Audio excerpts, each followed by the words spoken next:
Hey there, it's Evangeline here at eTrailer, and today we're going to be taking a look at the Inno Tire Hold HD 2-bike platform rack for your heavy electric bikes, and we'll see how it fits here on our 2021 Dodge Durango. So the HD is going to be really good for those heavy bikes with a weight capacity of 80 pounds per bike. Awesome, very impressive. Now for a Durango though, there are some things you're going to have to consider with this vehicle. The first one is that it's going to be really high up off the ground, so I highly recommend grabbing the Inno Tire Hold ramp. That's a sold separately add-on accessory that instead of having to lift the bikes up and onto the rack, you can then just ramp them down. The second thing is that your tilt-away functions you do lose out on with this car. For example, when you want to tilt the rack away, you'll notice that this angle is very shallow. So if you needed to grab anything out of your cargo area, you will be able to open it up, but you are going to make contact there on top by the handlebars, so you won't be able to fully open the hatch. Just enough where you can grab things, but not enough where you can hang out back there in your cargo area without having to take the bike off. So that is something to be mindful of. But other than that, most of your functions are going to be great. And again, very helpful for those different electric bikes. The main thing, or the next main thing being that this is a dual wheel mount rack. So it holds onto your bike by the front as well as the rear wheel. So if you have those step-through bikes, or you have those carbon frame bikes, or finishes you don't want to scratch up, zero frame contact with this rack. And when you want to take the bike off, it's really just a matter of pressing these mounts and then releasing them. Now what we're going to do though is we're going to do an extra step here. We are going to open up the mount so that we can attach our ramp later. So with that open, I'm going to press this, then I'm going to push out on that front wheel mount. And now that this is open, I'm then able to maneuver the stand out, and that way I can completely lower that front wheel mount and then grab my ramp. Again, this is a part that is sold separately, but that just hooks perfectly onto that front mount. And now we can grab our bike and just ramp it down. So imagine if this was an 80-pound bike, it will be so much easier to ramp it down. Yes, the angle is pretty steep, but totally doable for our situation here. Once that's out of the way, we can then talk about the bike rack. So what else can you carry with this rack? Well, different tire sizes can fit on this too. The maximum tire size being up to 3.5 or 3.5 inches wide. But you also have your grooves on the insides for those thinner tires. You saw how easy it was to ramp the bike down. That's because you have these walls for those tires that just guide you down that whole process.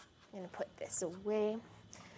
And then packing up the bike rack afterwards, yes, does take a little bit more work to it compared to some other dual wheel mount racks. But really, in all reality, this is still a lot easier than the work you'll have to put into your more affordable entry-level racks, where they have all these levers and clamps and straps. With this, you just have 1 and 2 mounts, and your bike is either loaded or taken off the rack. Now let's talk about how much space is going to add to the back of your Durango. The first measurement we'll go through is the length added to the back. I like to measure from our bumper to the end of the rack. I have it at 34.5 inches. So you already have a slightly larger vehicle. So if you have a small garage you need to park into a tight spot, that's a measurement worth knowing. But a very, very important measurement is going to be ground clearance. And that's measured from the ground, and in our case, to where your bikes are loaded. That's going to be 28 and let's say 1/4 inches. So compare that measurement, 28 1/4, to the shank, which is 18 1/4 inches up off the ground. There is going to be a lot of height you're going to have to lift those bikes up onto for those different situations. Now, this does become more compact, where you pull the button and then you press up. So there's two options. There's the angled, and then there's a super compact. I actually like to keep it in the angled position because if you needed to grab something out of your hatch or maybe put away groceries, you'll see the clearance there. While it looks like it might come close, it actually just barely clears. Oh, it does scrape up against that little thing over there.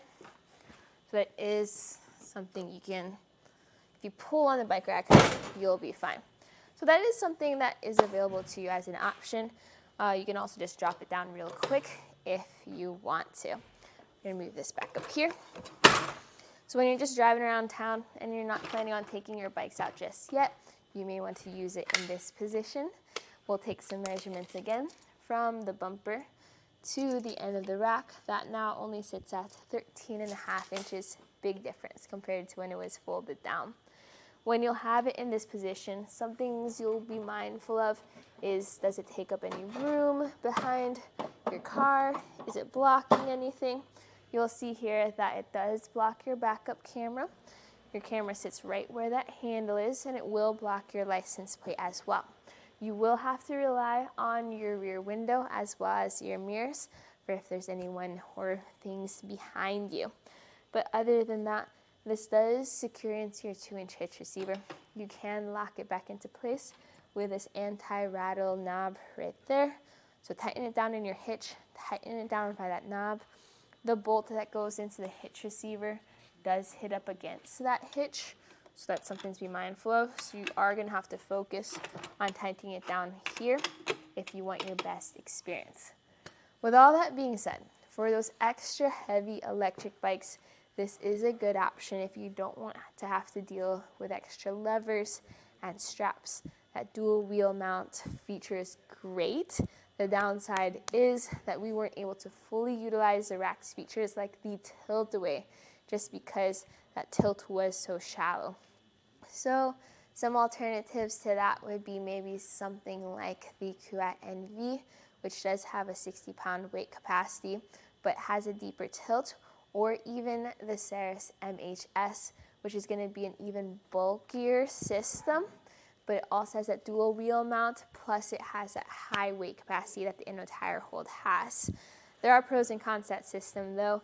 The main thing is that that's going to be a more premium rack with more weight and a more premium price versus this one where it gets the job done. It still has those premium features and you can add the ramp to it for that good experience.